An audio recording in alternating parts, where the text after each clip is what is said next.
be processed by midnight. The uniforms that terrified Europe, they moved like shadows across the frozen fields of Eastern Europe. Men in black, wrapped in uniforms that seemed almost ceremonial in their perfection. The silver skulls on their caps caught the faintest light and turned it into a silent warning. Villages emptied at the mere rumor that these men were coming. The lightning bolts on their collars, the skull and bones insignia, the cold precision of their boots, all of it became symbols of terror so profound that even the wind seemed to hush when they passed. The Schutzstaffel, better known as the SS, did not consider themselves mere soldiers. They were an ideology in flesh-chosen men of the so-called master race, bred and trained to enforce a vision of racial purity through submission, obedience, and death. Wherever their black trucks arrived, law ceased to exist. Humanity ceased to exist. Only orders remained, orders that reeked of cruelty disguised as destiny. They believed themselves untouchable, the elite, the vanguard of a 1,000-year Reich. They burned villages without hesitation, executed prisoners without remorse, and carried out the final solution with the efficiency of a machine. They documented every act, every killing, as if history itself would applaud them. For years, they marched across Europe, convinced that nothing and no one could break them.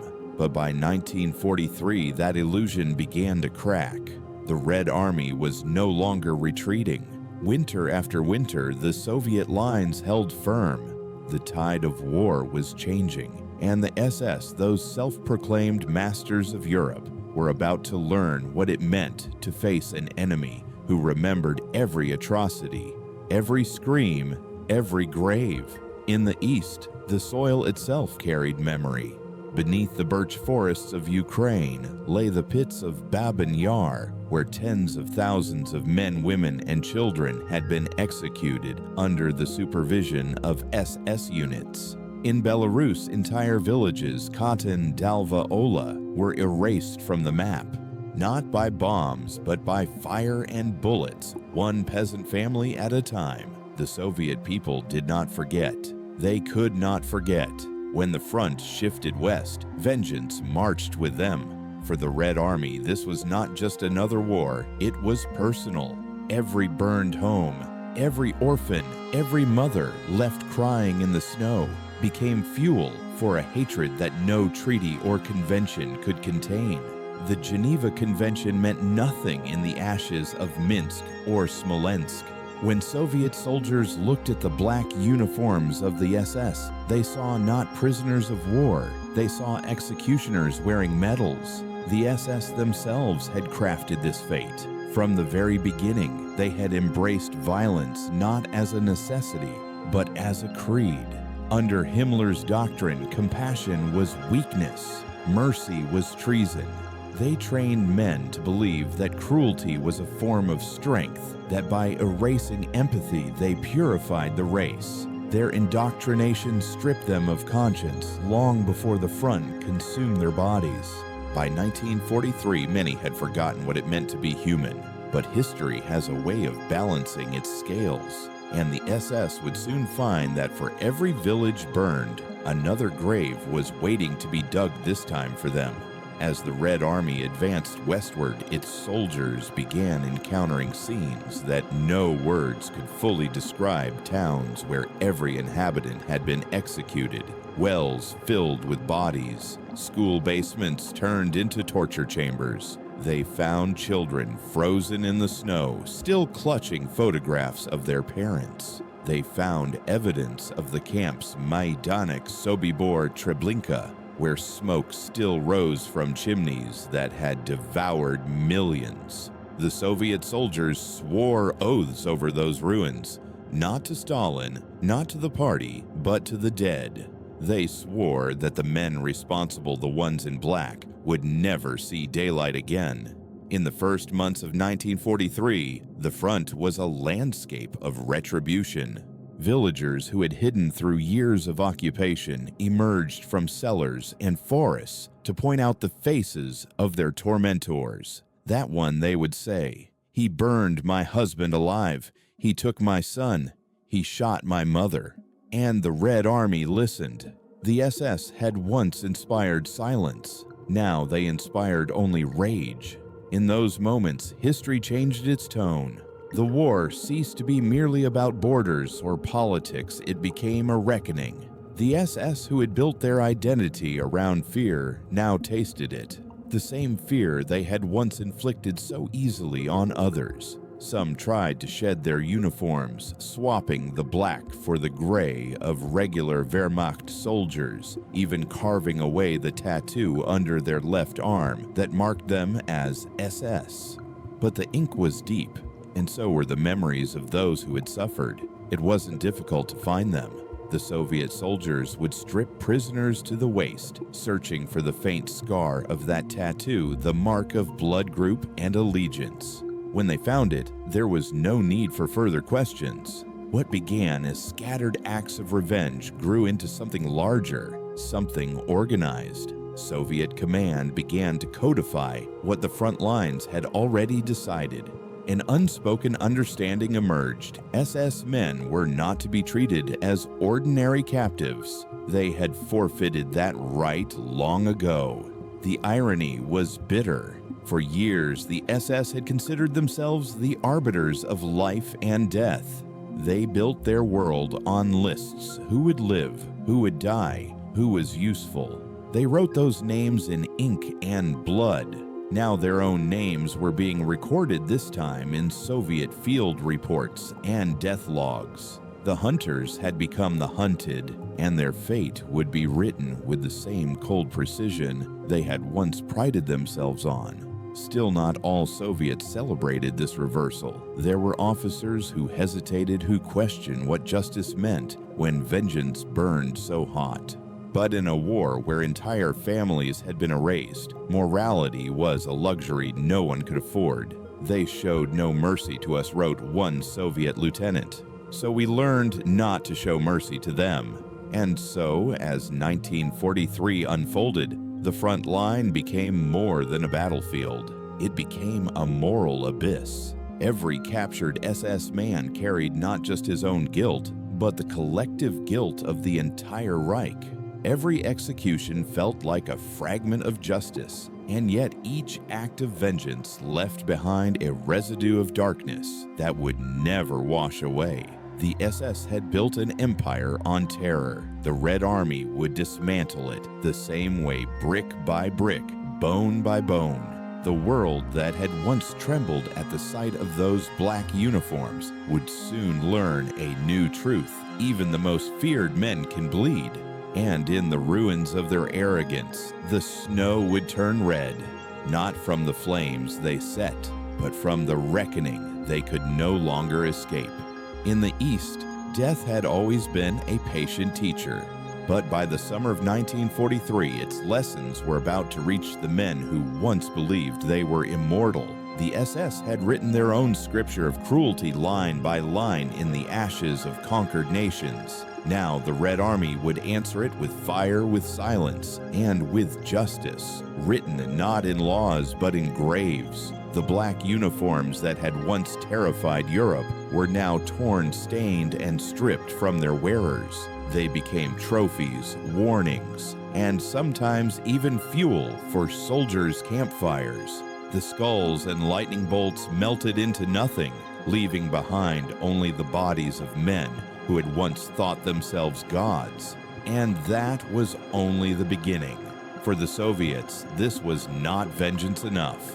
What came next would no longer be improvised fury, it would be systematic retribution. It would have rules, record signatures. It would have the same cold efficiency the SS themselves had used turned back upon them. The machinery of death they built in the name of purity was now aimed squarely at them. When the tide turned, it did not come like a wave. It came like a mirror, one that forced the SS to see themselves stripped of myth and rank face to face with the ghosts of those they had destroyed. And in that reflection, the invincible masters of Europe saw what they had truly become prey. When the tables turned, the beginning of Soviet revenge.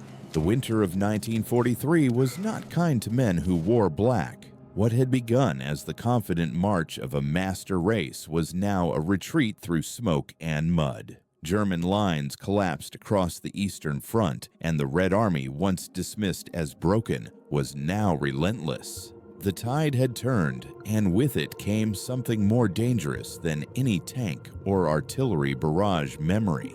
The soldiers of the Soviet Union did not fight for glory. They fought with ghosts at their backs, the ghosts of children buried in shallow pits, of mothers burned alive in barns, of fathers hanged in the village square as warnings. Every Soviet rifle that rose against the retreating SS carried not just a bullet, but an oath for Leningrad, for Minsk, for the villages that no longer exist. As the front lines pushed westward, the rules of war unraveled. The Geneva Convention was a foreign luxury to men who had seen their comrades executed after surrender. To the Soviets, mercy was not a virtue, it was betrayal.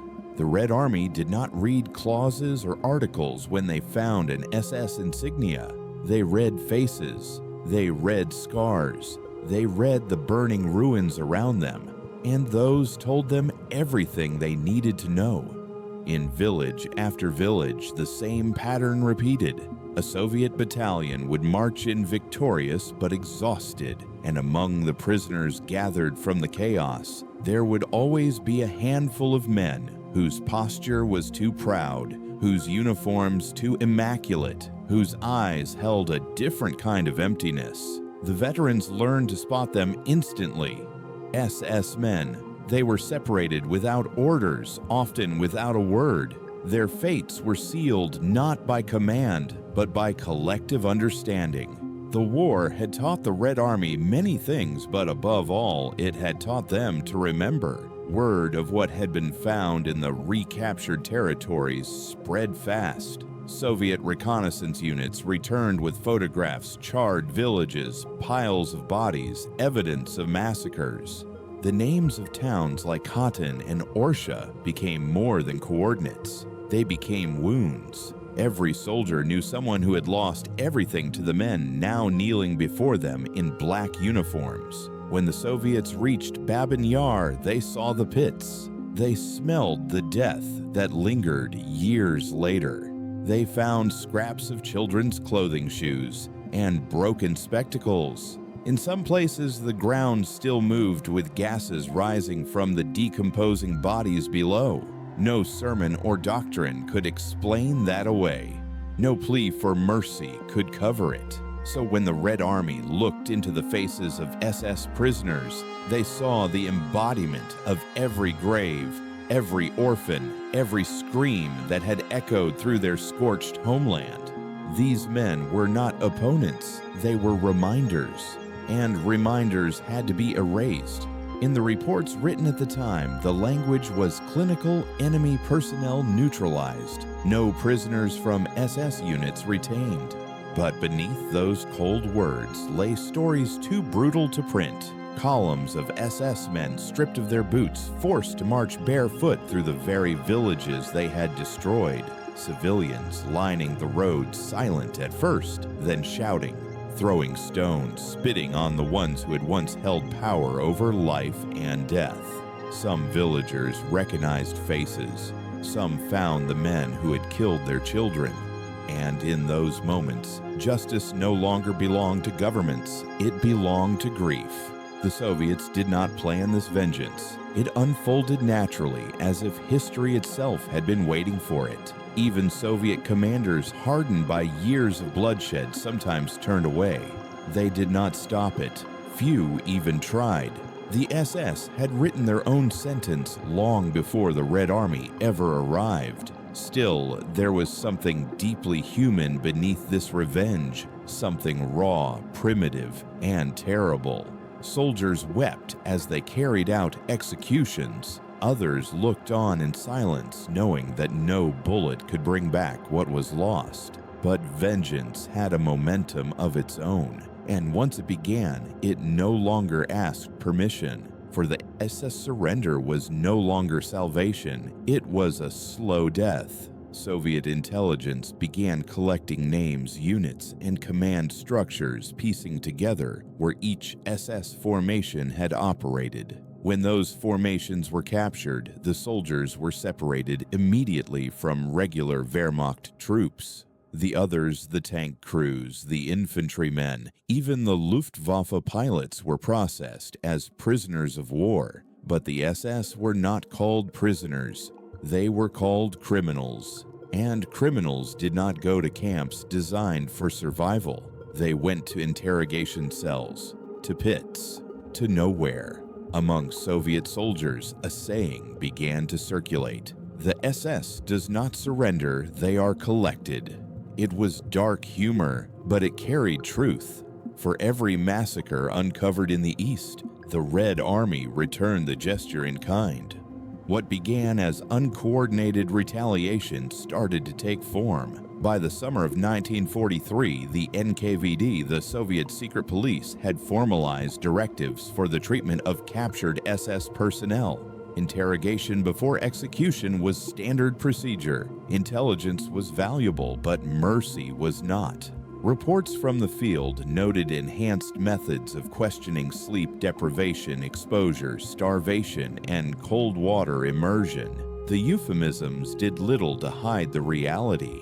Each confession extracted under torture served as justification for the next. But there was something else happening, something quieter. Soviet officers began documenting these acts meticulously, not out of shame, but out of belief.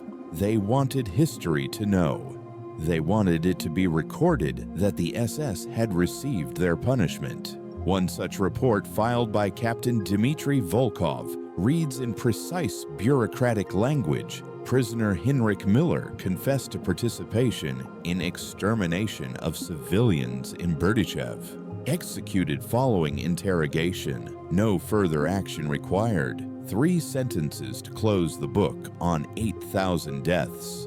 For the Soviet command, this was not chaos. It was order restored. A mirror held up to the SS reflecting their own doctrines back at them. The Nazis had built their empire on the principle that some lives were worth less than others. Now that same principle would define their end. As the Red Army advanced deeper into Ukraine and Belarus, soldiers carried small notebooks where they recorded what they saw. The villages raised the bodies found the survivors encountered. Some wrote poetry, others wrote numbers. One soldier whose wife and child had been killed in Smolensk scrawled a single line in his diary: "When the black coats run, the earth will remember." And it did. By late 1943, the Soviet strategy was no longer just military, it was moral. Stalin's Directive number 270, issued in August, made it official members of the SS were to be treated not as prisoners of war, but as war criminals. The line between justice and vengeance vanished. Every encounter between Soviet troops and SS men became an execution waiting to happen. Yet even as the Red Army pressed forward, not all within its ranks were driven purely by revenge. Some were haunted by what they saw, the sight of young boys among the SS ranks, barely 17, trembling as they awaited death. For a few fleeting moments, pity surfaced, but it was always crushed by the memory of what those same boys had done with rifles in their hands. Innocence, after all, had been traded away the moment they put on the black uniform. From Moscow to Minsk, one truth echoed across the frozen front: the SS had made the world in their image, and now they would die by the same design. Each act of retribution was another stone laid in the foundation of the new Europe, one built not on purity, but on pain. Soviet soldiers didn't see themselves as executioners. They saw themselves as instruments of balance. If the Nazis had brought order through death, then the Soviets would bring death through order. It was in its own grim way a kind of symmetry. When the tables turned, they turned completely.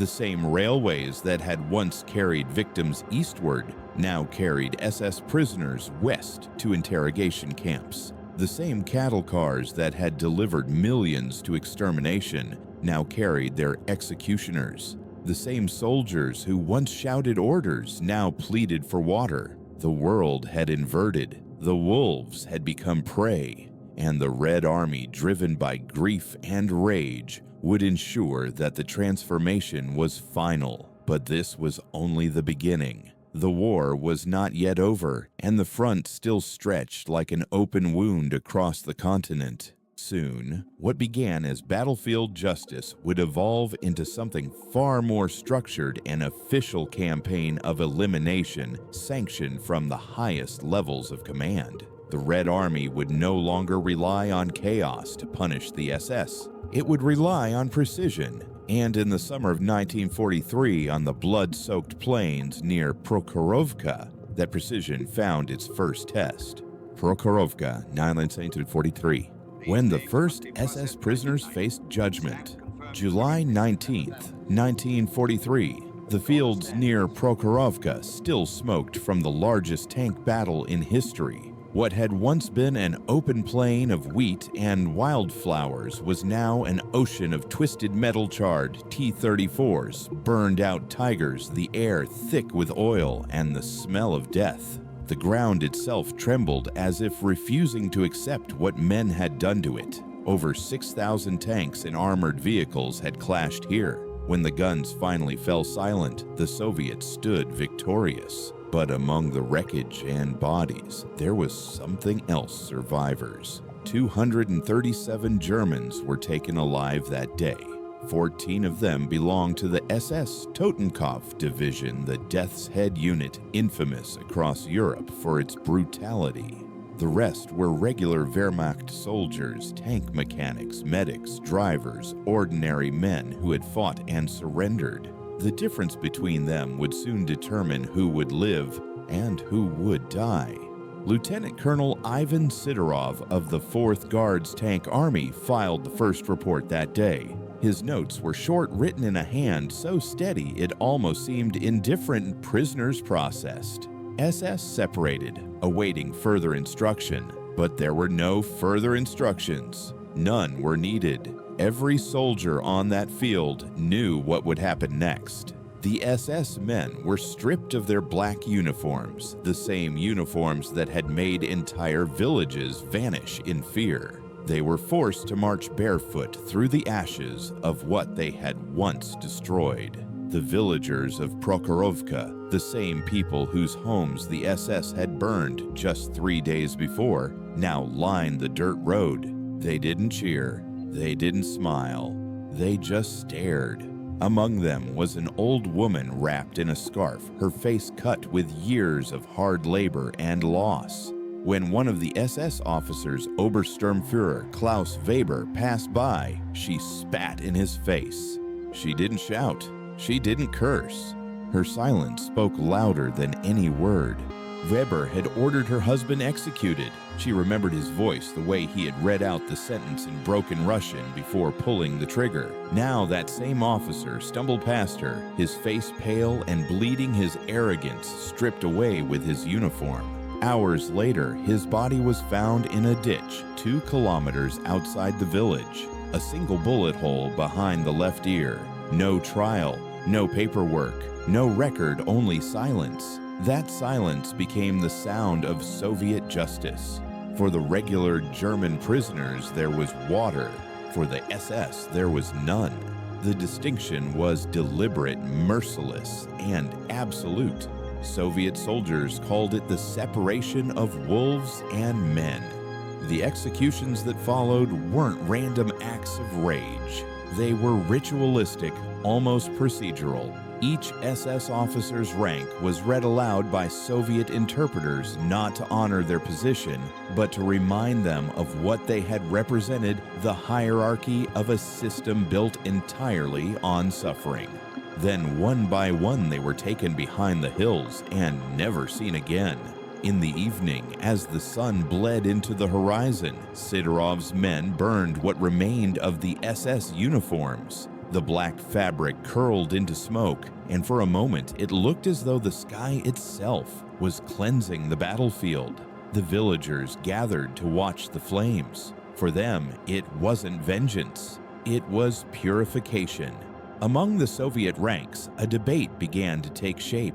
Some officers argued that the executions were necessary, that to show mercy to the SS would dishonor the dead. Others, quieter voices, wondered what it would do to the living. They questioned whether vengeance could ever end once it had started. But war had no room for philosophy. Every soldier carried too many ghosts to argue for long.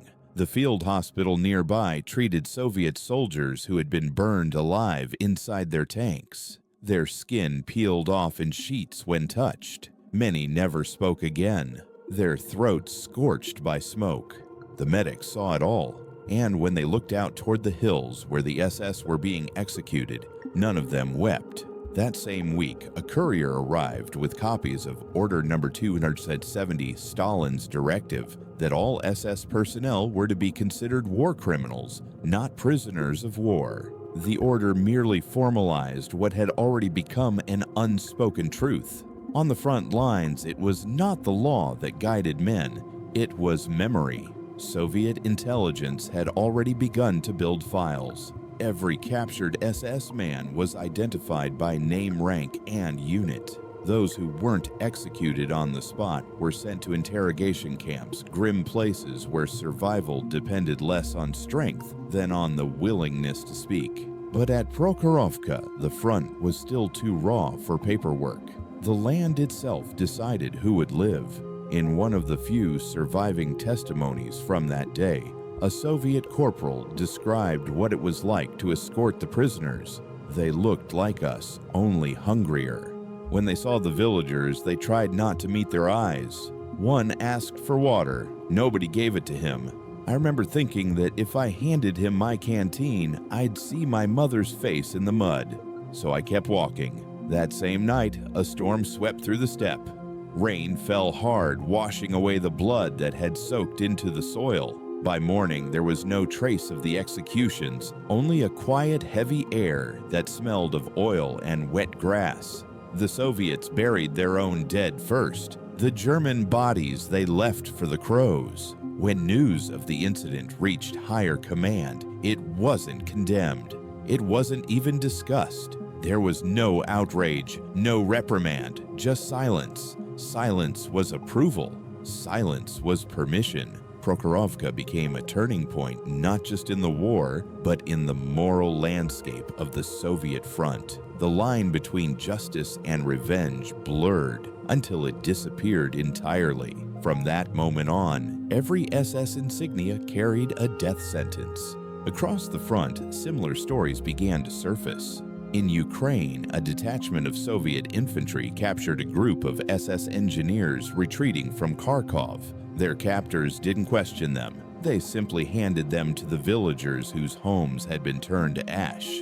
In Poland, an NKVD unit executed 20 SS guards in a barn they had once used as a prison. They locked the doors and burned it down. In Belarus, partisans hung captured SS officers from telephone poles along a single road, leaving their boots dangling above the mud as warnings. Each act mirrored another, an endless chain of retribution.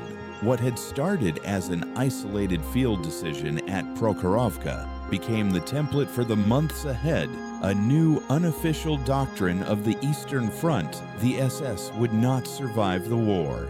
For the men who carried out the executions, there was little satisfaction in it, only fatigue. They didn't rejoice in the killings. They simply felt that the world was being set back into its proper shape. As one officer wrote in his diary, "When we killed them, it didn't feel like victory. It felt like burial." The Red Army was fighting not just to win, but to cleanse, to erase the mark the SS had burned into the world. And yet, in their cleansing, they carried the same darkness. The same numbness that once lived behind the black uniforms now began to live in Soviet eyes. The brutality of Prokhorovka was not an anomaly. It was the beginning of a pattern. It showed the Red Army that vengeance could be methodical, even righteous, that a bullet fired in rage could still sound like justice. When dawn rose over those fields, the smoke from burned uniforms still hung in the mist. The villagers had gone back to their homes, or what was left of them. The soldiers cleaned their rifles and prepared to march west again. No one spoke about what had happened the day before. They didn't need to, because by then, every man in the 4th Guards Tank Army knew there would be no mercy left in this war. Not anymore. And as they looked toward the next horizon, the next village, the next battle, they understood something chilling. Prokhorovka had not been an ending. It was only the first chapter of a much larger reckoning. Order 270, the law that legalized vengeance. By August of 1943, vengeance was no longer just an emotion on the Eastern Front. It had become policy. The Red Army's victory at Kursk had finally broken the back of the German offensive, and as Soviet troops surged west through Ukraine, they carried with them more than ammunition and orders. They carried memories of every village that had burned, every family that had vanished, and every name carved into the frost of their homeland. Those memories became a weapon.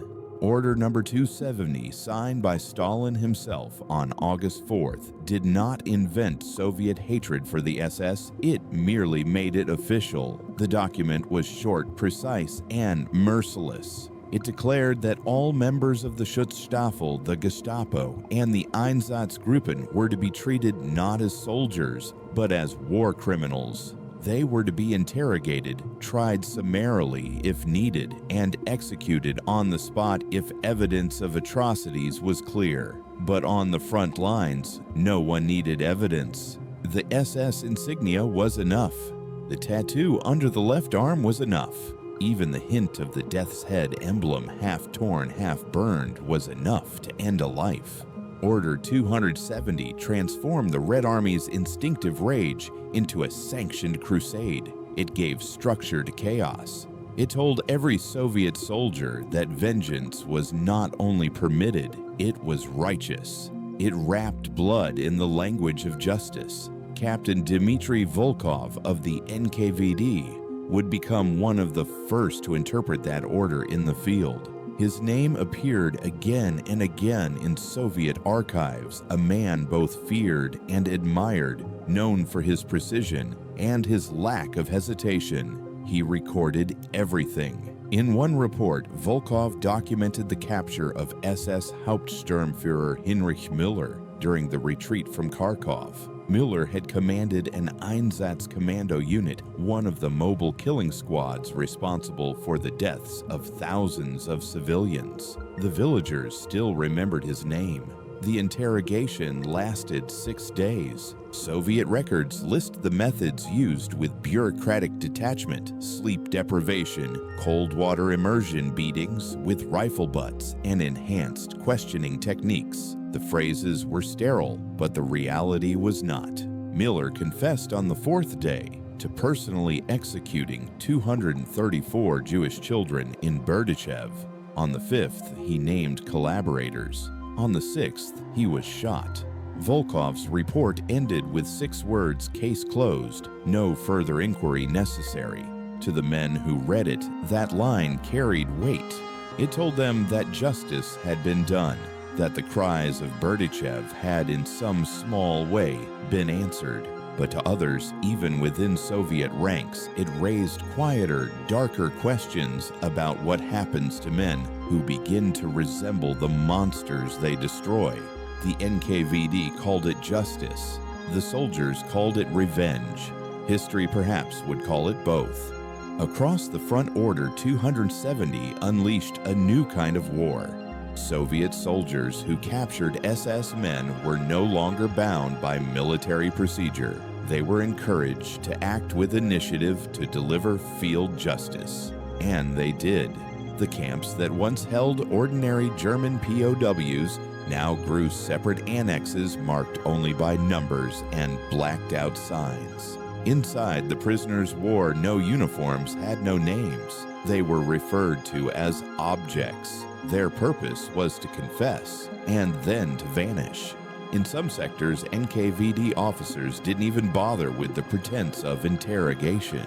They made the prisoners dig trenches under guard, line them up at the edge, and filled those same trenches when the work was done. The Soviets called them temporary holding pits. The irony was cruel. They were temporary, only for the living. To the Western Allies, such reports were buried under layers of secrecy. The Soviet Union wanted to appear as the avenger of the oppressed, not a mirror of its enemy. But inside Soviet command circles, the tone was different. In one internal memorandum, General Beria wrote, "We do not negotiate with executioners. We execute executioners." There was no room for doubt. The SS were not human enemies. They were symbols of an ideology that had to be erased. Even the language changed. Soviet soldiers stopped saying capture. They said collect. They stopped saying interrogate. They said cleanse. The words softened the horror, turning murder into maintenance. Each execution was just another small correction to the moral order of the world. But among the men in the field, the line between duty and emotion blurred. They began to carry out vengeance, not just in obedience to Stalin's order, but because it gave their suffering meaning. For many, it was the only form of closure they would ever find. One Soviet lieutenant described it in his journal. "When we caught an SS man, we didn't see him as a prisoner. We saw the faces of our families. The more they begged, the more we remembered the ones who could no longer speak. It wasn't justice, but it was the only justice left to us." This was the essence of Order 270. It transformed personal grief into a collective mission. It allowed a soldier to believe that every bullet fired into an SS man was in some small way redemption for the millions who would never be avenged otherwise. And yet, not all executions were carried out in anger. Many were cold, almost ceremonial. Soldiers smoked in silence as prisoners were shot in the back of the head, their bodies falling into ditches that would later be mistaken for shell craters. The act became routine, stripped of feeling like an administrative task on a battlefield where emotion had already been burned out. In the cities of Kharkov, Oryol, and Smolensk, NKVD units began compiling lists of names and units who had commanded where massacres had occurred and which SS formations were responsible.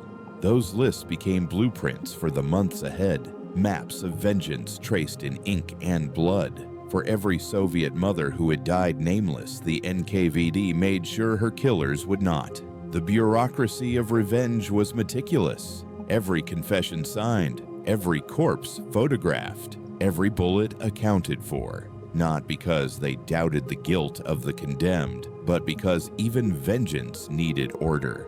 The Soviet state demanded proof, even for the dead. In the archives, there's a curious repetition that historians have noted. Almost every report ends with the same sentence: fascist criminal received appropriate justice. 6 words that closed thousands of lives. It became a mantra, a justification, and perhaps even a shield. Because when men begin to kill for righteousness, they must keep reminding themselves that it is right. By the autumn of 1943, Order 270 had reshaped the war. The Red Army no longer distinguished between vengeance and victory. Each battle was a trial, each field a courtroom, each bullet a verdict. And for the SS, there was no appeal. The men who once wore black now moved through a world that had turned black against them. They were hunted not by policy alone, but by memory, by the invisible hand of every Soviet soul who had lost something to their cruelty. The law had given vengeance a face, a name, a signature, but it also gave it permanence. Because once a nation learns to justify its hatred, even in the name of justice, it does not forget how. In the years to come, long after the last SS officer was buried in an unmarked grave, That legacy would linger in archives, in nightmares, and in the unspoken knowledge that somewhere along the line, retribution had become indistinguishable from the evil it sought to destroy. But in 1943, no one on the front cared for such thoughts. The soldiers were too busy surviving, too consumed by the smoke and the ghosts and the endless roar of artillery. Order 270 had turned their grief into purpose. And when men are given purpose in the ruins of war, they do not stop to question where it might lead. The SS believed that power came from purity. The Soviets believed that justice came from pain. Both creeds bled the same color, and as the Red Army pressed forward, its boots heavy with mud and memory, it carried the decree that would shape the rest of the war. The wolves would no longer roam free. Next came the men who had taught others how to kill, the trainers of death, the architects of execution, the ones who had never pulled a trigger themselves but had shown thousands how to do it better. Their turn was coming. Trawniki, the trainers of death. December 15th, 1943. The frost lay thick across the fields of eastern Poland, sealing the ground like glass. Soviet troops moved silently through the outskirts of a small town called Trawniki, once a place of quiet farms and wooden houses, now a site that reeked of ash oil and something else, something human. Here, the SS had built their school of death. The Trawniki training camp was not a battlefield, it was a factory. Its purpose was not to fight wars, but to manufacture killers. This was where the Reich taught its auxiliaries, the Ukrainians, Lithuanians, Latvians, and Poles, who had chosen collaboration, how to kill efficiently, how to bury bodies faster, how to make the machinery of genocide run on time. When the Red Army finally reached it, they found no classrooms, no barracks, only bones. The camp's staff had fled days earlier, retreating west in panic. They left behind documents, weapons, and the stench of what they had created. Soviet reconnaissance surrounded the area and captured what remained 112 SS personnel, including their commanding officer, Oberfuhrer Karl Streibel, the man who had overseen the transformation of ordinary men into executioners. They were not soldiers. They were instructors, architects of efficiency in murder. The prisoners were rounded up at dawn, their faces gray under the winter light. Some were still wearing pieces of uniform. Others had wrapped themselves in blankets or torn coats, trying to hide the insignia that marked who they were. It did not matter. The Soviets knew. The villagers knew. Everyone knew. Trawniki had supplied guards to the extermination camps at Sobibor, Belzec, and Treblinka. The men trained there had participated in the annihilation of hundreds of thousands. To the Soviets, this was not just another capture, it was divine retribution. Sidorov's report, filed 2 days later, described it in chilling precision. All personnel of the SS training facility apprehended, subjects identified as educators in methods of liquidation. Locals confirmed participation in prior operations. Prisoners transferred via cattle cars per command directive. Cattle cars, the same ones that had carried victims to their deaths, now carried their executioners. The irony was deliberate, and it was not lost on anyone. The train departed under a sky of smoke. 40 men crammed into each car meant for 8 horses. There was no heat, no light, no sanitation. The trip to Siberia would take 18 days. During that time, men clawed at the walls in the dark, fighting for air. They froze, starved, and went mad. When one died, his body was used as insulation by the others. A bucket was all they had for water, a frozen block they had to chip apart with their hands. By the 12th day, Karl Streibel, the same man who had once taught others how to dispose of corpses, succumbed to dysentery. According to the Soviet Guard logs, his body was thrown from the moving train somewhere near Kazan. The entry noted simply, "Subject deceased, disposal complete." When the train finally arrived at the Kolyma gold mines, only 29 of the 112 remained alive. None would survive beyond 8 months. The conditions were engineered not for punishment, but for erasure. At Kolyma, the cold was absolute minus 40 degrees on good days. Prisoners worked 16-hour shifts in the permafrost, digging tunnels for gold that would feed the war they had once waged to destroy. Their rations consisted of a slice of black bread and a bowl of watery soup made from potato peels. Frostbite took fingers and toes within days. Those who fell behind were left buried in snowdrifts, their bodies disappearing into the whiteness before nightfall. There was no escape and no audience for their suffering.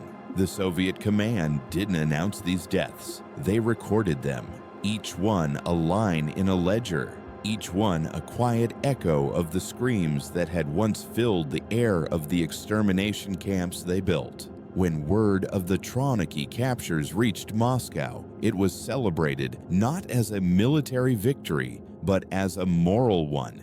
Pravda published a single paragraph under the headline, "Architects of Death Brought to Justice." It did not name them. It didn't have to. The message was clear. The world's teachers of extermination had learned their final lesson. But behind that propaganda, the truth was more complicated. Soviet officers assigned to escort the prisoners reported strange feelings, relief, disgust, even pity. One sergeant later wrote, "They were not what we expected. They didn't shout or resist. They looked hollow, like men who already knew what was coming. Maybe they had seen too much death to fear it anymore." That emptiness haunted the guards. They realized, perhaps for the first time, that evil did not always roar. It sometimes whispered or obeyed orders quietly. Yet there was no mercy left to give. The files of the NKVD list Trawniki among primary extermination centers alongside names like Sobibor and Majdanek. Every Soviet unit that passed through the area was ordered to document what they found: mass graves, clothing piles, children's shoes, gold teeth. Each photograph, each note, each body became another justification for what would come next. Justice was no longer about courts or evidence. It was arithmetic, one atrocity balanced by another. And so the Soviets built their own machinery of accountability. They didn't need Nuremberg. They had the tundra. They didn't need verdicts. They had starvation cold and the slow suffocation of time. For those sent to Siberia, there were no trials, only the long, silent conversation between man and winter. The snow covered everything, the tracks, the bodies, even the names. The world would forget them as if they had never existed. Perhaps that was the point. Years later, when Soviet archives were opened, historians found the logbook of Camp 49 in Kolyma. On one page, written in faded ink, were the final entries for the Trawniki personnel, each name crossed out with a single red line. The column beside it read the same word again and again: deceased. There were no burial locations, no dates, no causes, only that one word. To the men who recorded it, the job was simple, almost mathematical. But to history, it was something else, a glimpse into the moment when justice became indistinguishable from annihilation. Trawniki was more than a place. It was an idea, one that both sides of the war had embraced in their own ways. The Nazis believed that death could be systematized for the sake of purity. The Soviets proved that death could also be systematized for the sake of justice. In both cases, men disappeared into the machinery. Still, for those who had lived through the occupation, for the families who had lost everything to the men trained at Trawniki, there was no question of right or wrong. The punishment was fitting. The same boxcars, the same frost, the same fate. A perfect mirror of the horror that began there. And perhaps that symmetry was the only kind of closure the world could offer at the time. By the spring of 1944, the Red Army was approaching the heart of Poland. What they would discover next would shatter even the hardened souls of the Eastern Front, because the Soviets were about to see with their own eyes the full scale of the nightmare that the SS had built the chambers, the ash, the human remains that still radiated heat from the fires of hell itself. And when they saw it, the last trace of hesitation, of restraint, of mercy would vanish forever. The war would no longer be about liberation. It would become exorcism. When the Red Army entered the gates of hell, the liberation of the death camps, by the summer of 1944, the Red Army had crossed a threshold from vengeance into revelation. The war that had once been fought across fields and cities now led them into places that defied the limits of human comprehension. What they were about to uncover would forever change the way the world understood evil. The first of those places was Majdanek. When Soviet forces reached the outskirts of Lublin in July, they found the gates still open, the fences still humming with electricity, and the air heavy with a smell that no one could name at first. It was not gunpowder or smoke. It was not decay in the usual sense. It was something far older, something that came from the depths of human cruelty itself. Majdanek was the first major extermination camp liberated by the Allies. Until that moment, the Red Army had heard rumors of such places, camps where people were said to vanish by the thousands. But even hardened soldiers, men who had watched entire villages burn, could not have imagined what awaited them beyond those barbed wires. Inside, they found mountains of shoes, over 800,000 pairs, neatly stacked like merchandise in a store. They found warehouses filled with human hair, with spectacles, with children's toys. They found notebooks, receipts, lists of names, lists of deaths. And then they found the chambers. The walls were still scratched. Fingernails had carved frantic trails through the blue residue of Zyklon B. The crematoriums were still warm. Ashes lay thick around the furnaces, glittering faintly in the sunlight. Some soldiers knelt down and touched them, unable to believe that they were standing in the remains of human beings. Major Alexei Klov of the 125th Rifle Regiment recorded the scene in his field report. The camp appears built for industrial death. Gas chambers intact, bodies uncountable, the stench unbearable. Our men wept openly. Many refused to eat that night. We captured 17 SS personnel still alive. Orders followed swiftly. Those orders were simple. The SS guards taken from the camp's remaining administrative staff were forced into the same gas chambers they had operated. Soviet soldiers closed the steel doors, turned the valves, and waited. The entire process took less than 15 minutes. When it was over, Klov's report added one final line: fascist criminals received appropriate justice. No further details were entered. No one in Moscow ever asked for any. For the Red Army, Majdanek was not just another battlefield, it was a revelation that felt like standing before the gates of hell.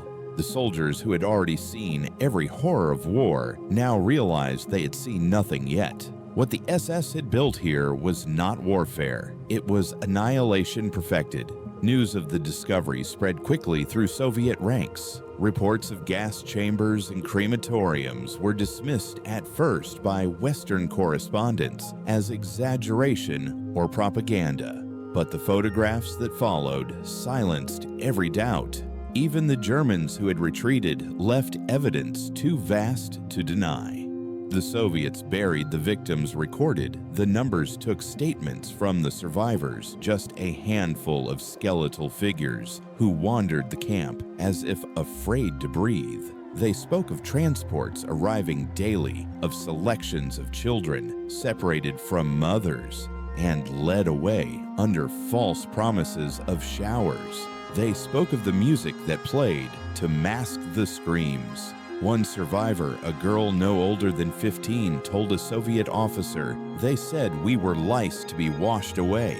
Now the lice are gone and the hands that washed us are burning. That line spread like wildfire through Soviet trenches, repeated in mess halls and barracks, on the lips of men who could not forget what they had seen. It became an unofficial mantra for the months to come.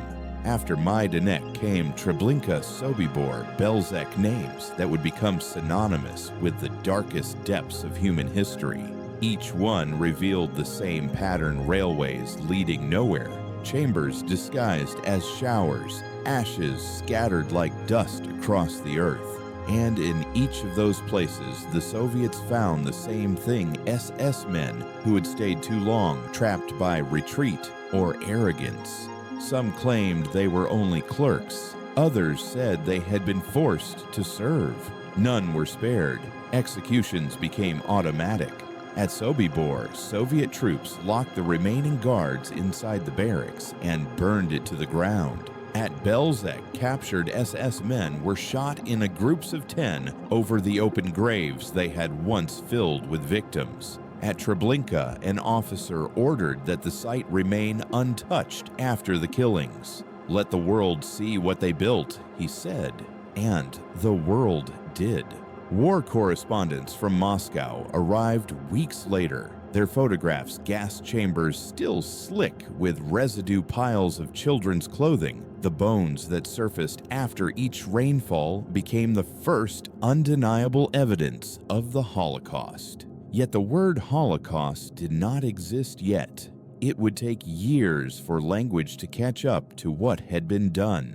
For now, the soldiers called it simply the proof. But proof demanded an answer, and the Soviets delivered it swiftly and without hesitation. The discovery of the death camps unleashed something that went beyond revenge. It became moral fury, a conviction that no law could restrain, no appeal could soften. The NKVD formed mobile tribunals that followed the front. Their mission was not to judge, but to confirm and execute. The process was almost ritualistic. The accused would be read their names, their ranks, the crimes associated with their units. Then the sentence was carried out within the hour. There were no appeals, no witnesses beyond those required to sign the record, and each record ended with the same phrase: sentence executed in accordance with Order 270. For Soviet soldiers, this was not savagery, it was equilibrium, the balance of terror restored. They believed that the earth itself demanded these deaths, that the souls buried beneath the fields would not rest until their killers had joined them. In Majdanek, the ashes of the dead mixed with the snow that winter. Every gust of wind carried traces of those who had perished. Soldiers said the air itself felt haunted, as if it were watching them. Some refused to sleep near the camp, afraid of what dreams might come.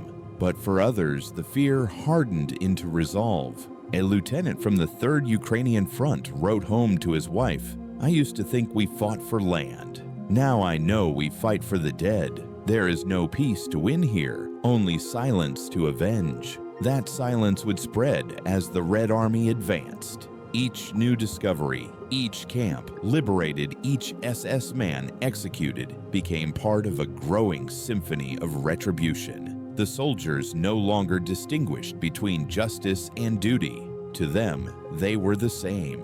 By early 1945, when the Soviets reached Auschwitz, even the most hardened veterans wept openly. They found children's drawings on the barrack walls, houses, flowers, suns drawn by hands that had long since turned to ash. They found piles of hair still braided as if waiting for their owners to return. And they found the gas chambers vast enough to erase thousands at once.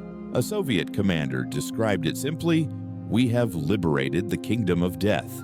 The liberation of the camps was the turning point, the moment when vengeance gained not just justification, but sanctity. The soldiers no longer questioned the morality of their actions. How could they, after seeing what the SS had done, how could they be expected to spare the men who had engineered such horror? There would be no forgiveness, no restraint.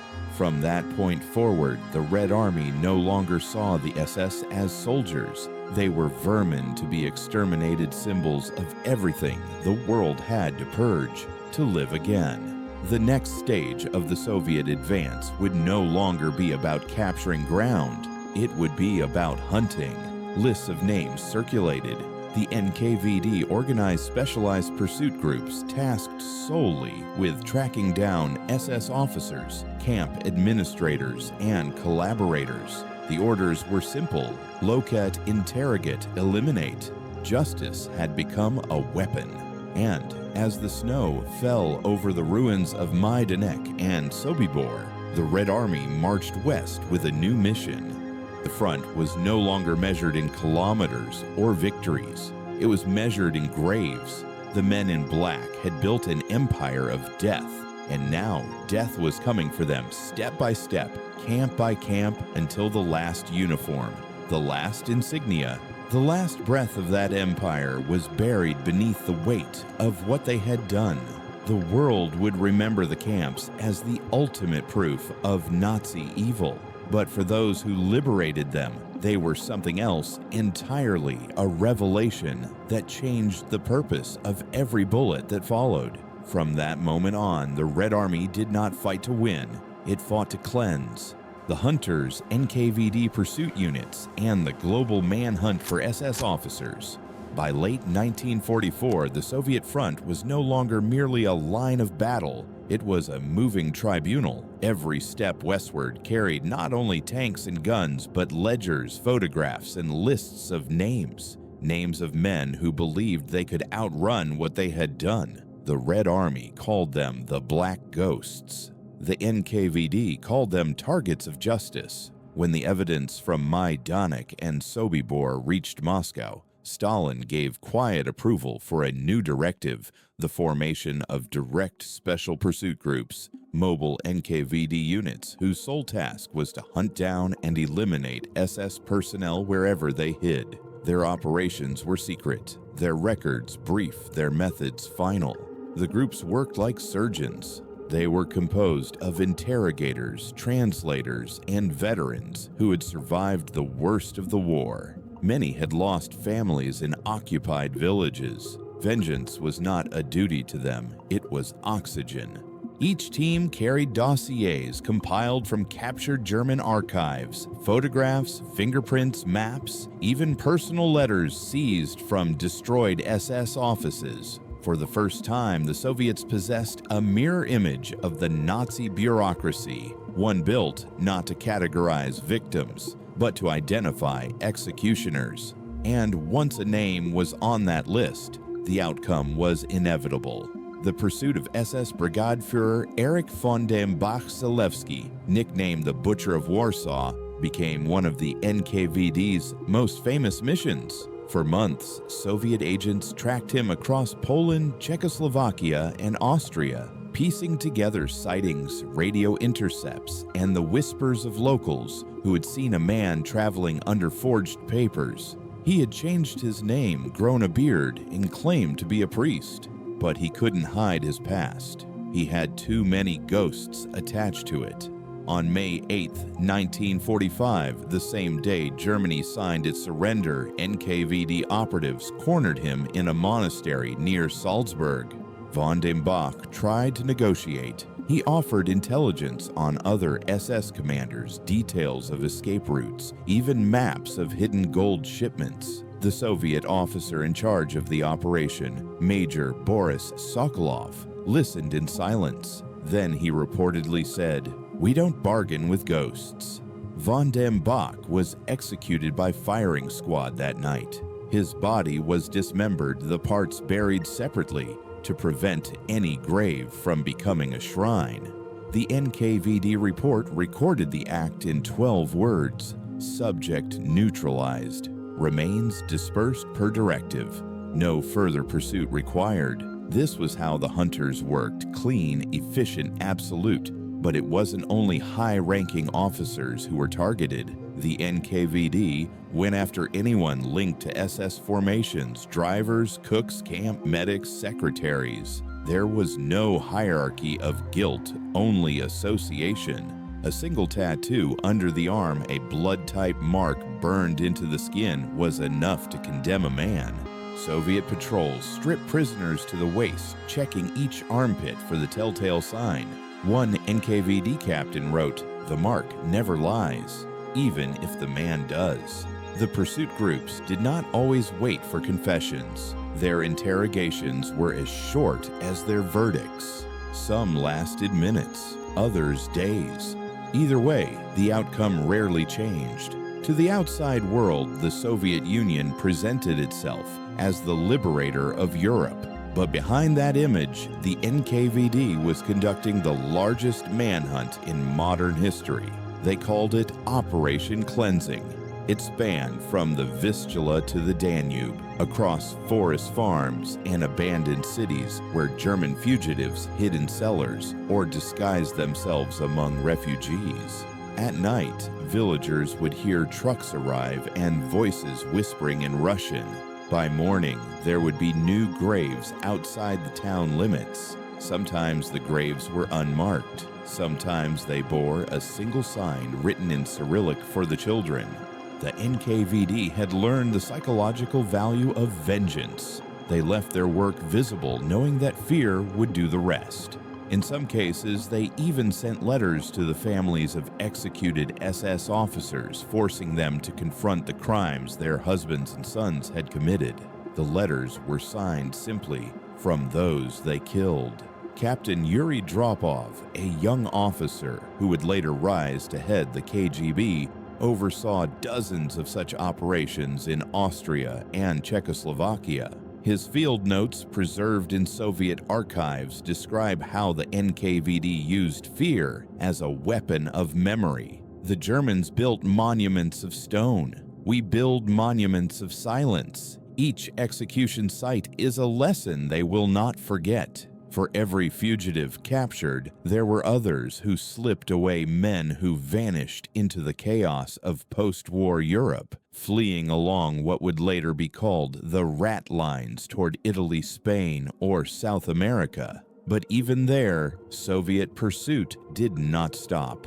In June 1945, Captain Alexander Korov and his team followed one such trail to Bavaria. Their quarry was SS Sturmbannführer Klaus Barbie, the Butcher of Lion.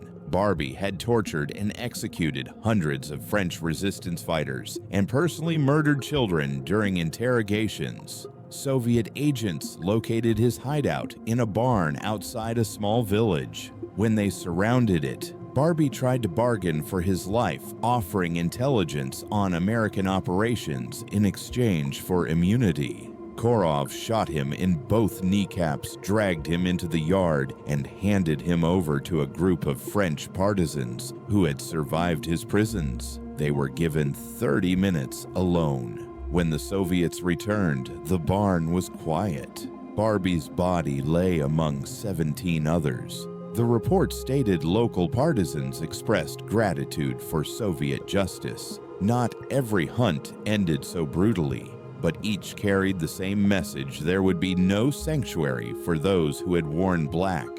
The NKVD's efficiency astonished even their own commanders.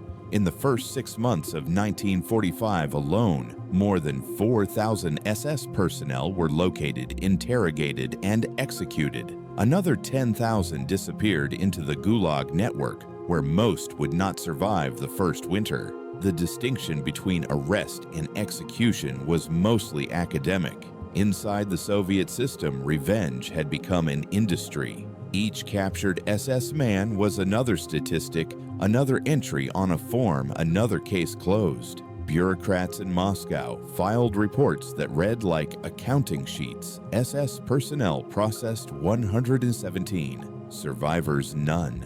And yet, behind those numbers were men who had once believed themselves gods. Their downfall was methodical, their erasure total. The same cold precision that had once driven the Nazi killing machine now worked against them, an irony that few on either side failed to notice. But vengeance, once given structure, rarely stays confined. By the end of 1945, the NKVD's hunt had expanded beyond the front lines. They began targeting collaborator civilians suspected of aiding the SS, even those who had simply worked in German offices during the occupation. The line between guilt and association blurred until it disappeared. In some towns, entire families vanished overnight. The Soviets justified it as collective punishment. After all, the SS themselves had practiced it for years. "We only learned from our teachers," one officer said. The Western Allies turned a blind eye. The world was eager to move on, to rebuild, to celebrate victory. But the Soviets were not finished. For them, victory was not the end, it was the beginning of the reckoning. By 1946, the NKVD's death books contained the names of more than 8,000 executed SS personnel. Each page held a photograph, a brief summary of crimes, and the date of death. Some included the final letters written by the condemned letters the Soviets often mailed to their families, accompanied by a photograph of the corpse. One such letter from SS Rottenführer Hans Schmidt to his wife in Munich read, "I have been captured by the Bolsheviks. They showed me what we did in the camps. God forgive me. I will not see you again." He was executed 30 minutes after writing it. His wife received the letter 6 weeks later, along with the photograph. This was Soviet justice, merciless, deliberate, unforgettable. By the end of 1946, even within the NKVD, some officers began to question whether the campaign had gone too far. One major wrote in his diary, "We set out to destroy monsters, but monsters have a way of teaching their ways to those who kill them." His entry was never published. The hunt continued into the late 1940s, crossing borders, crossing oceans, following trails that stretched from the ruins of Berlin to the jungles of Paraguay. For decades afterwards, Soviet intelligence would still occasionally close a file with the same phrase that had appeared since 1943 fascist criminal justice delivered. But for those who had carried out the executions, justice was never clean. It haunted them just as the camps haunted the survivors. Because in erasing the SS, the Soviets had also erased a piece of themselves, the part that could still distinguish justice from vengeance. Yet in 1944 and 1945, none of that mattered. The war still burned, the graves were still open, and the ghosts of the East demanded to be fed. The hunters would have their fill. And soon they would arrive at Berlin itself, the capital of the Reich, where the last of the black uniforms waited in the ruins guarding a dead man's dream. That would be the final hunt, the last judgment. Berlin, 1945, the last of the black uniforms. By April 1945, Berlin had become a city of ghosts. The streets were nothing but shattered stone and the faint echo of what had once been the capital of the Reich. Smoke coiled from every building, black against the gray sky. Shells fell without pause. The air trembled with artillery. What had begun in arrogance was now ending in ruin. Deep beneath the crumbling city, the last men in black prepared for the end. The SS, Hitler's chosen, the guardians of a dream that had already died. They called themselves Leibstandarte Adolf Hitler, the elite, the pure, the loyal unto death. And in the final days of the war, they proved it literally. They fought for a leader who was already a phantom, and for a Reich that existed only in the ashes around them. Every street corner became a bunker, every subway tunnel a trench. Teenagers in oversized uniforms stood shoulder to shoulder with veterans who no longer believed in victory. They fought because there was nothing else left to do. The Red Army surrounded Berlin from all sides, its banners already visible through the smoke. In the ruined Chancellery Gardens, Soviet snipers could see the Reichstag dome still flying the swastika flag, though the flagpole was split in half. The final battle for Europe was not fought for land or for ideology. It was fought for memory. For the Soviets, Berlin was not just another city to capture, it was a wound to close. Every soldier who entered that inferno carried ghosts from Stalingrad, from Smolensk, from Leningrad. They had buried too many to stop now. The walls of Berlin were the last barrier between the living and the justice the dead demanded. Marshal Georgy Zhukov's orders were clear. No SS prisoners are to be taken alive. The command rippled through the ranks like gospel. There would be no exceptions, no hesitation. The men in black would not leave Berlin breathing. The Soviet advance into the city was relentless. Street by street, building by building, the Red Army moved forward in waves of fire and steel. Tanks rolled over barricades made from furniture, pianos, and corpses. Flamethrowers cleared basements. The smell of burning oil mixed with the stench of decay.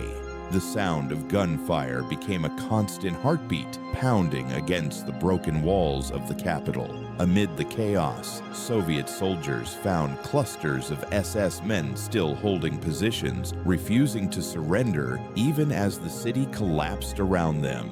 These were not camp guards or rear echelon officers. They were the true believers, the last apostles of Hitler's empire.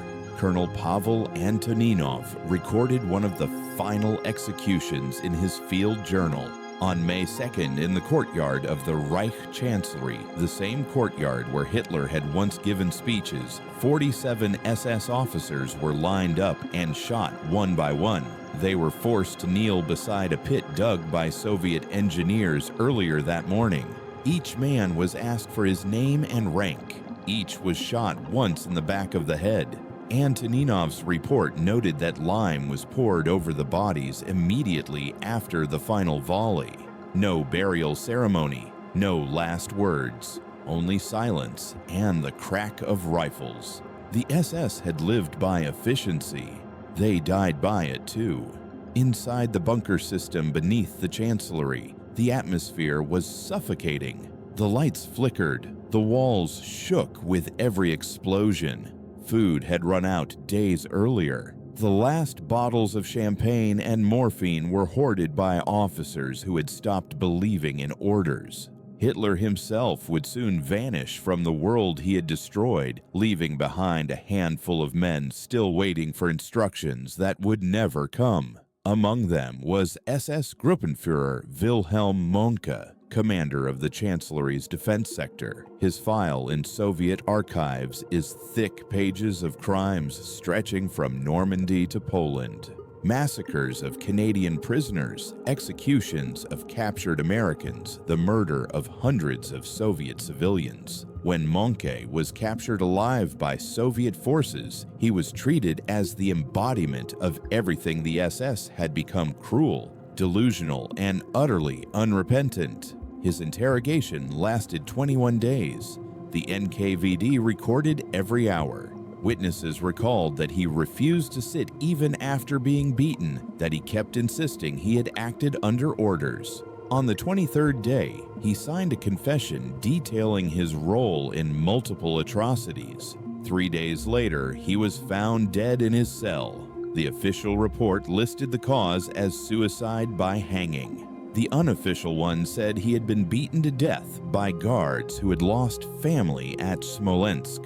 In the city above, the Soviet flag was raised over the Reichstag on May 2nd. The photograph would become one of history's most iconic images, a symbol of victory, of vengeance fulfilled.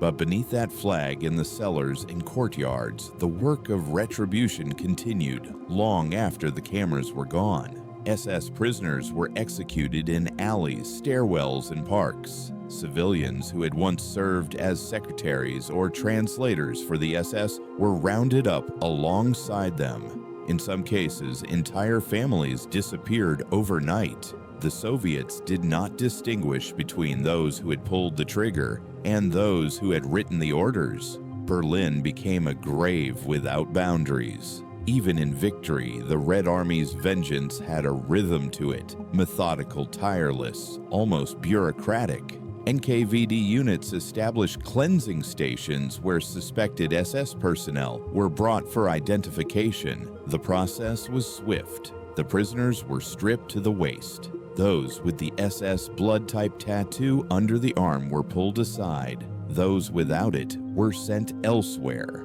Those with it were never seen again. One Soviet sergeant recalled years later, "You didn't need to ask questions. You looked once you knew. Some cried, some prayed, some begged. None mattered. We had no room for mercy anymore." The executions often took place at dawn. The sound of gunfire echoed through the ruined city like a grim metronome. The Soviets buried the bodies where they fell, sometimes covering them with debris, sometimes not at all. There were reports of Red Army soldiers finding SS officers hiding among civilians wearing stolen clothes. When discovered, they were dragged into the street and shot without trial. In one case, a young boy of 16, an SS volunteer from the Hitler Youth, was found in uniform beneath a civilian coat. The soldiers hesitated for a moment, but only for a moment. He was shot like the rest. War had devoured the distinction between guilt and innocence. The black uniform erased everything beneath it. By May 8th, the last shots of the battle for Berlin faded into silence. The Reich was gone. Hitler was gone. The SS was gone. But in their absence, the earth was left scarred by what they had made and what had been done to erase them. Soviet records show that more than 3,000 SS personnel were captured during the fall of Berlin. Of those, fewer than 50 were still alive by the end of the month.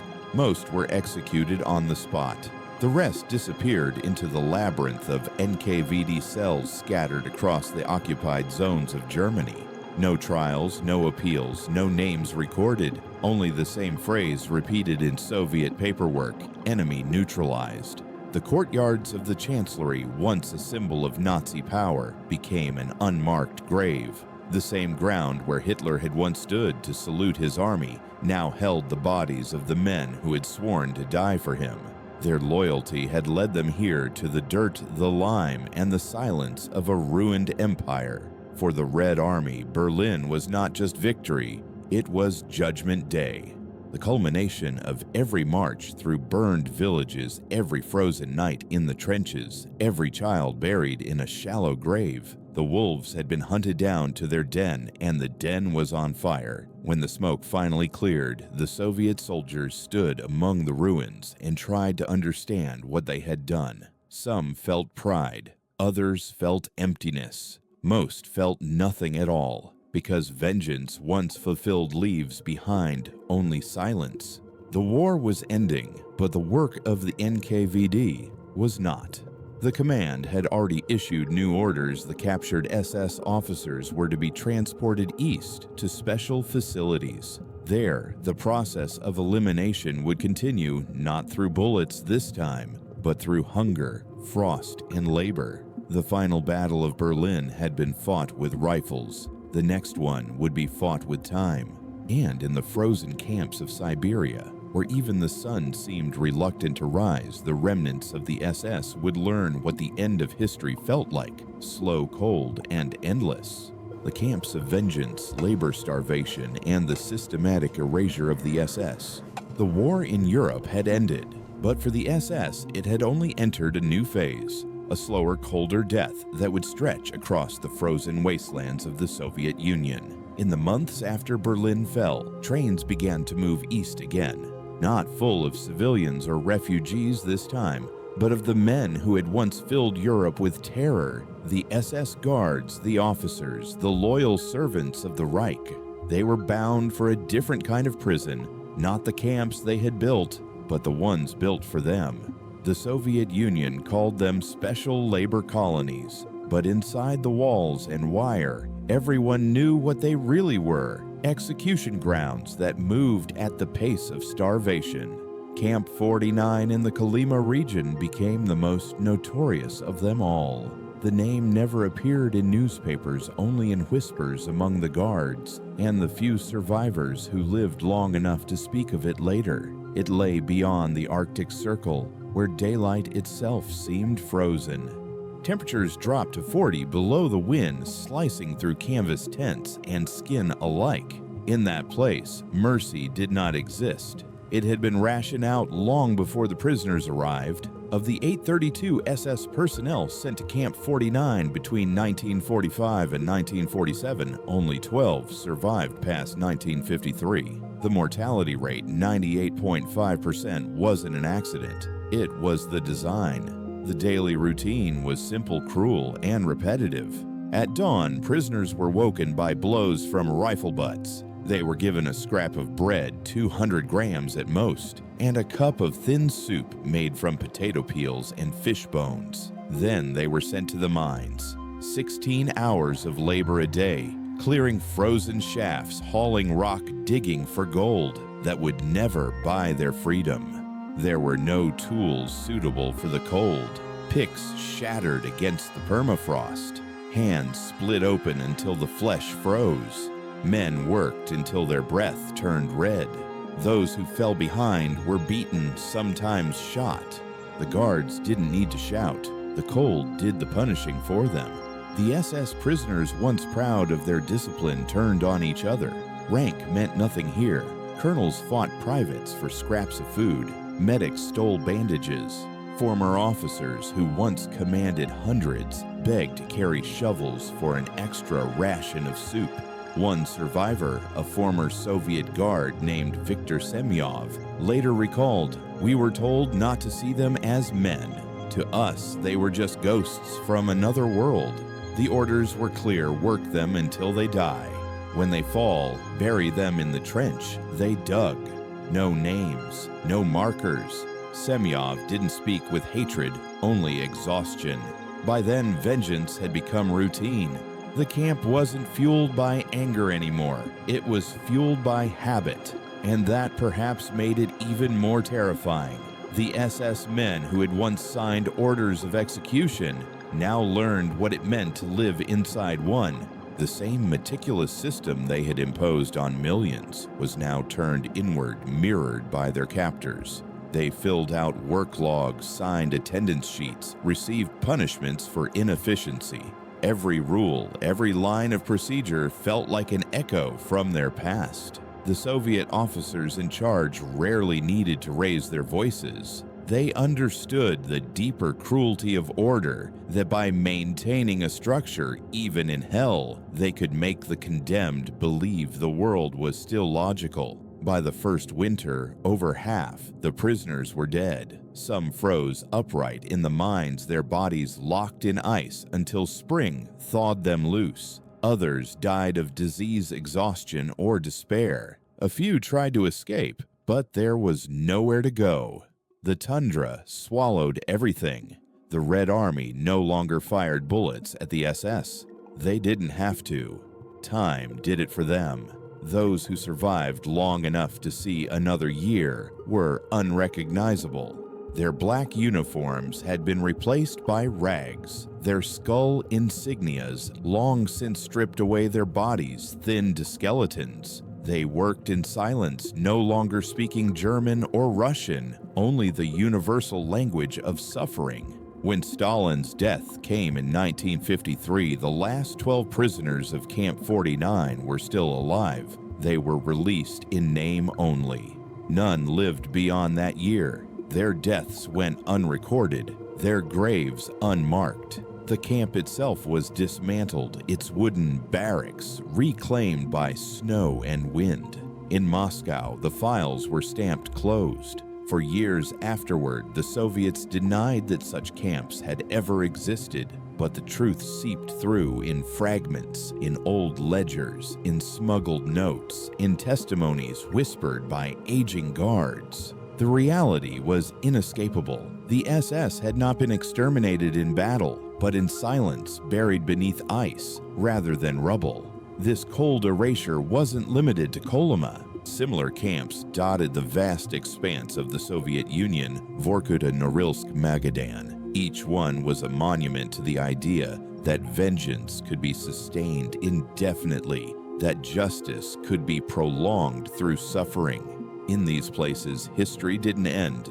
It was replayed one breath at a time. The irony was brutal and perfect. The SS had built their empire on forced labor, on the dehumanization of millions. Now they themselves were the labor, and the system they once worshipped had been inverted upon them. Every shovel of frozen earth, every step into the mines was a grotesque reflection of what they had done to others. And yet, even amid that justice, there were moments of unsettling humanity. Soviet guards occasionally shared cigarettes with dying prisoners, not out of pity, but out of weariness.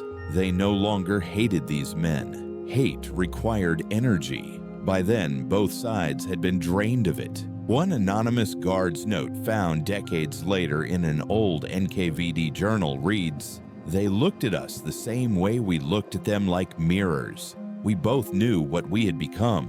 The camps were supposed to cleanse the world of the SS to erase the last stain of fascism from the earth. But in doing so, they created something else, a shadow that stretched over both victim and victor. Justice had been achieved, but at a cost. The Soviets had succeeded in destroying the men who called themselves superhuman, but in their destruction, they had absorbed a part of that same inhumanity. Still, for those who had lost everything to the SS, the villages burned, the families executed, the generations erased. There was a grim satisfaction in knowing that the men in black had finally learned what it meant to feel powerless. The Soviet command never built memorials for the camps that held them. There were no plaques, no speeches. The dead were simply forgotten, absorbed into the permafrost. Perhaps that in the end was the most fitting punishment of all. Oblivion. Not martyrdom, not remembrance, just the slow fading of names, faces, and deeds into a landscape that remembered everything but forgave nothing. When historians later uncovered the files, they found meticulous records of every gram of bread, every shift worked, every death. The handwriting was calm, careful, official. It was the same kind of writing found in Nazi ledgers from Auschwitz. The circle had completed itself. The SS had once built a world where cruelty was bureaucratic, where murder was a process. The Soviets, in their vengeance, had built its reflection. Both believed they were serving justice. Both filled the earth with graves. And yet for millions who had suffered under the black insignia, this grim symmetry was the only justice that history could offer. By the time the last SS bones turned to dust beneath the frozen ground, the world had already begun to forget. Europe was rebuilding. Nations were celebrating peace. But in the east, beneath the snow, the silence of the mind still spoke for those who could no longer speak for themselves. The war was over. The reckoning was not. For in the years that followed, the Soviet machine that had destroyed the SS would continue to hunt its ghosts across borders, across oceans, even across generations. The vengeance that had begun on the battlefield would soon become a system of its own, one that reached into every corner of post-war Europe. And in that shadow, the world would learn that the price of destroying evil is that sometimes you have to touch it. After the war, the long shadow of Soviet justice. When the guns fell silent in 1945, the world exhaled. Cities burned, nations bled, and millions of dead lay beneath the ruins of Europe. But for the Soviets, peace was not a moment of rest. It was a continuation of purpose. The war might have ended, but the hunt had not. The Soviet Union emerged from the ashes convinced that vengeance was part of rebuilding. The ghosts of the war demanded it. For every burned village, for every murdered child, there had to be a reckoning. Stalin's government called it post-war stabilization. The soldiers who had survived the front called it what it truly was, the long tale of justice. In the years that followed, Soviet intelligence combed through the ruins of Germany with methodical precision. The NKVD, soon to become the KGB, compiled vast archives of war crimes, interrogations, and testimonies. These files weren't only about identifying Nazis who remained at large, they were about control. Knowledge in Stalin's world was power, and the secrets of the defeated Reich would fuel that power for decades. Captured German officers were interrogated for months in damp cellars, their confessions extracted, translated, and filed away. Many never saw daylight again. The Soviets called it the Second Front, a war fought not with bullets, but with information, fear, and silence. Those who survived the gulags returned home to a Germany divided in two, a physical and moral border running through their souls as much as through their land. In the East, under Soviet control, the files from Order 270 became weapons once more. Men who had survived their sentences in Siberia were rearrested, retried, and executed, sometimes decades later. Hans Kellner was one of them. A low-ranking SS officer captured at Stalingrad, he had miraculously survived 8 years of forced labor in the mines of Vorkuta. In 1957, 12 years after the war, East German police arrived at his door with a file marked Soviet Archive number 6143. Inside were pages documenting his participation in anti-partisan raids in Belarus, evidence provided by the Soviets. He was tried, convicted, and executed in Leipzig. His final words were a whisper, "I already died once." His story was not unique. The Soviet Union shared its archives selectively with the new East German government. Those files became instruments of political loyalty. The message was clear: the past was not past, it could be reopened at any time. For the ordinary citizens of East Germany, that knowledge was a leash. For the surviving SS, it was a noose. Some Soviets took satisfaction in this enduring fear. They believed that true justice was not a single moment of execution, but a lifetime of silence, guilt, and erasure.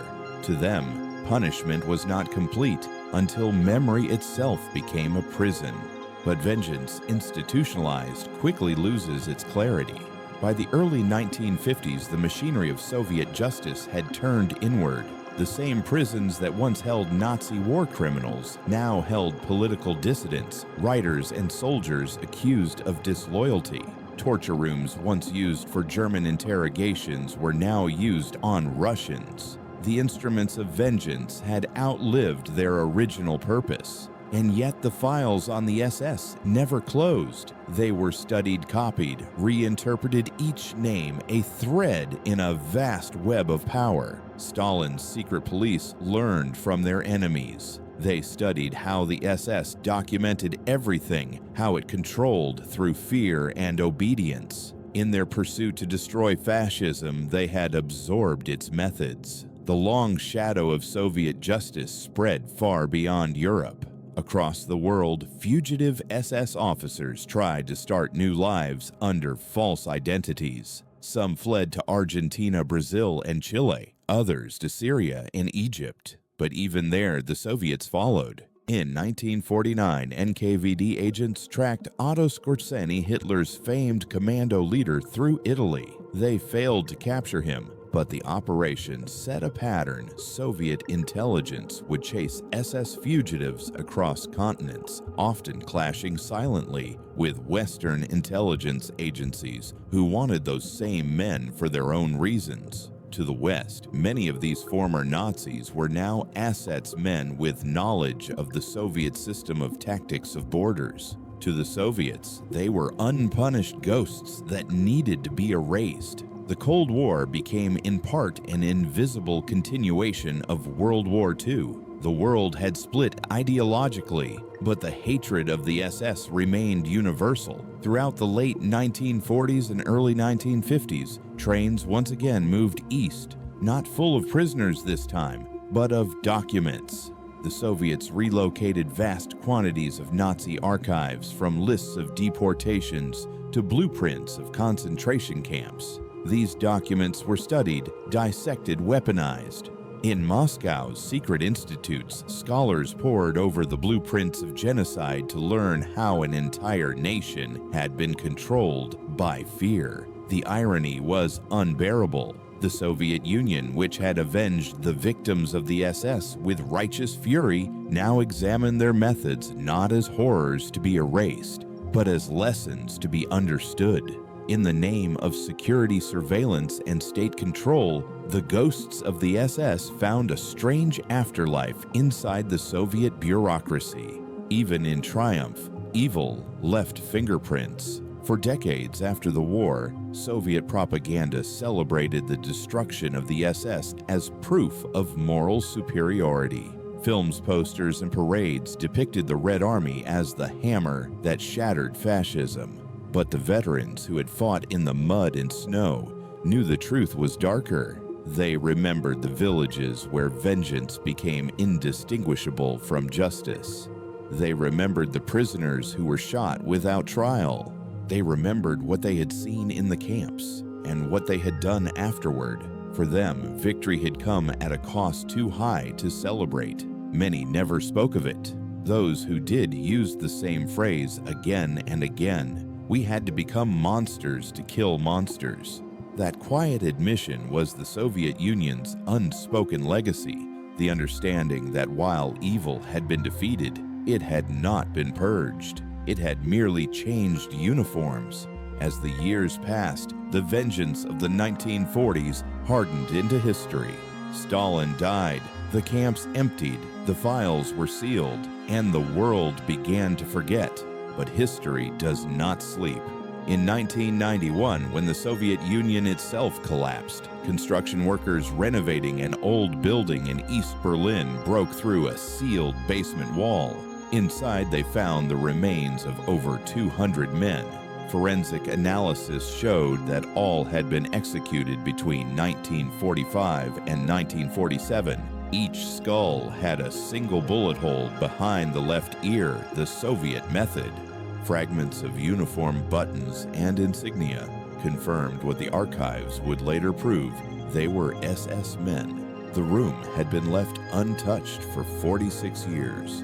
On one of the walls, written faintly in Russian, was a message scrawled in pencil: for Leningrad, for Stalingrad, for every burned village. It was signed by Captain Boris Volkov of the NKVD, the same officer who had executed Heinrich Miller 2 years before. The words were simple, final, terrifying in their sincerity. The Soviet Union had carried out its revenge to the very end. And then quietly, it had buried it beneath the foundations of a new world.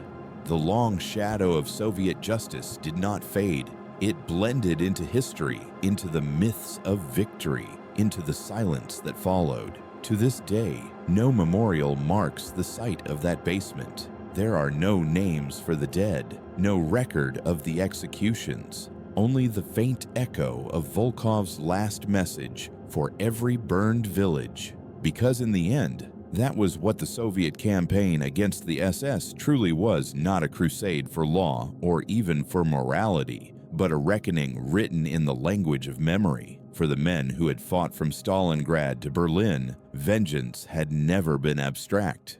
It had been personal. It had been carved into the frost, shouted into the smoke, whispered in the ruins. And though the world moved on, the soil of Eastern Europe still remembers.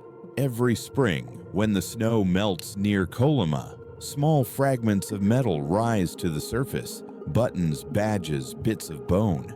They tell no stories. They make no sound. But for those who know how to listen, they still speak of the same truth: that justice once forged in the fires of war never really dies. It only waits. The families of the condemned, the inheritance of guilt. When the war ended, not every bullet found its target. Some legacies could not be shot, buried, or drowned in the snow. They lived on in the homes and hearts of those left behind.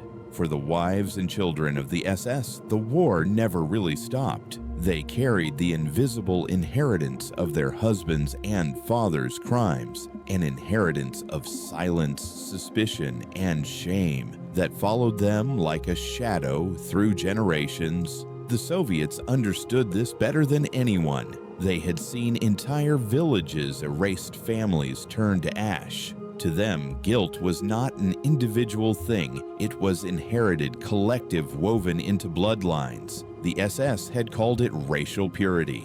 The Soviets now called it justice without end. When Soviet forces captured high-ranking SS officers, they didn't always stop at the men themselves. The NKVD believed in total punishment, the kind that traveled through families like a curse. They made wives watch their husbands die. They made children stand in the snow and witness the execution of the man who had once tucked them into bed. It was not written in orders, but it happened again and again, as though history itself demanded to share the pain. In the village of Kustrin, in the final weeks of the war, Soviet soldiers surrounded the home of an SS Sturmbannführer named Hans Müller, a doctor who had conducted human experiments at Auschwitz. His wife Anna and their 2 children were found hiding in the cellar. When the Soviets dragged Hans outside, they forced the family to watch. Anna pleaded for mercy. She said her husband had been a doctor, not a soldier. She said he had only followed orders. But the Soviets had seen his laboratory. They had seen the notes describing children submerged in ice water for hours, the data meticulously recorded beside each name. They didn't answer her. They lined Hans against the garden wall, the same wall where his children had once played, and shot him. The report in the NKVD archives contains a single line: wife and offspring present for execution. Observation completed. No further explanation, no justification, just a bureaucratic note that carried a universe of cruelty. That was the Soviet way. To them, justice wasn't just about punishment, it was about memory. They wanted the families of the SS to remember forever that the sins of their fathers could not be escaped. They wanted the children to grow up with that memory branded into their souls. In Austria, the same methods continued long after the war. When NKVD units hunted SS fugitives, they often used family members as bait. They would visit wives and mothers, leaving photographs of the crimes committed by their husbands. Sometimes they brought the last letters written before execution letters that began with pleas for forgiveness and ended with bloodstains. One of those letters, written by an SS officer named Werner Schmidt, read, "They showed me what we did. I saw the pictures, the bodies. I heard the recordings. I can no longer say I was innocent. I pray you will forgive me, but I do not forgive myself." The Soviets mailed that letter along with a photograph of Schmidt's corpse to his wife. On the back of the envelope in Russian, someone had written, "For your children to understand." It was psychological warfare of a different kind. A war of memory fought not with guns but with grief. The NKVD kept meticulous records of these actions. Entire folders were dedicated not to the condemned men, but to their families. Secondary subjects, they were called. The documents detailed their addresses, occupations, even the schools their children attended. Some were later blacklisted, unable to find work or education. Others fled to the West, changing their names, pretending that their fathers had died in the chaos of war, rather than in the silence of a Soviet prison. But there was no real escape. In the East German state that emerged under Soviet influence, those same files became tools of control. The children of SS men were monitored, sometimes interrogated, occasionally recruited as informants. The state taught them that loyalty was the only way to cleanse their bloodline. Those who refused were reminded of who their fathers had been. Justice had become hereditary. And yet, amid all the cruelty, there was something deeply human beneath it, an ancient belief that the pain of one generation must be carried by the next until it was finally exhausted. The Soviets didn't invent that belief. They inherited it from the centuries of suffering that had shaped them from the Mongol invasions, the czars, the purges, the famines. Retribution was the only language they truly trusted. Marshal Vasily Chuikov, hero of Stalingrad, later wrote in his memoirs, "We showed no mercy to those who showed none to us." The SS received what they gave, nothing less than complete destruction. For Chuikov and others like him, it wasn't vengeance, it was balance. To leave the families untouched, to allow them to rebuild quietly, would have felt like betrayal. The dead demanded witnesses, and who better than the living remnants of the guilty? But the truth is, not every Soviet soldier could stomach that logic. Some refused to participate in these acts. There are reports, rare but real, of Soviet officers who smuggled the families of executed SS men to safety falsified documents or simply turned away. They understood what vengeance could do to the soul. One such man, Lieutenant Nikolai Petrov, left a note in his field journal after refusing to execute a family near Poznan. "We burned their house instead. Maybe that was worse. But I couldn't kill the children. I looked at the boy and saw my own son. Justice cannot have the face of a child." That note was never sent. He was later demoted. History remembers the victors, but it rarely remembers their doubts. And in the silence that followed the war, those doubts were buried beneath decades of propaganda. The Soviet Union celebrated its triumph over fascism as a pure, heroic struggle free of moral contradiction. But in the private diaries of soldiers and officers, a different story emerged. A story of men haunted not by what they saw the SS do, but by what they themselves had done in return. Even decades later, when Soviet veterans spoke of the war, their voices trembled when the subject turned to revenge. Some wept, some went silent. One old tank commander interviewed in 1985 said, "We thought killing them would end the pain. It didn't. It only taught us that pain can live in silence." And perhaps that is the cruelest legacy of all the silence that outlived the vengeance. The families of the condemned carried that silence like a hidden scar. They were never charged, never tried, but they lived in the shadow of names that could never be washed clean. For their children growing up in post-war Europe, the past was something whispered about, but never spoken aloud. In schoolyards, they learned to lie about their father's ranks. In churches, they prayed not for redemption, but for anonymity. And yet, time has a way of softening even the sharpest edges. By the end of the century, grandchildren of SS men began to search for truth. They opened archives, found letters, read the words of the dead.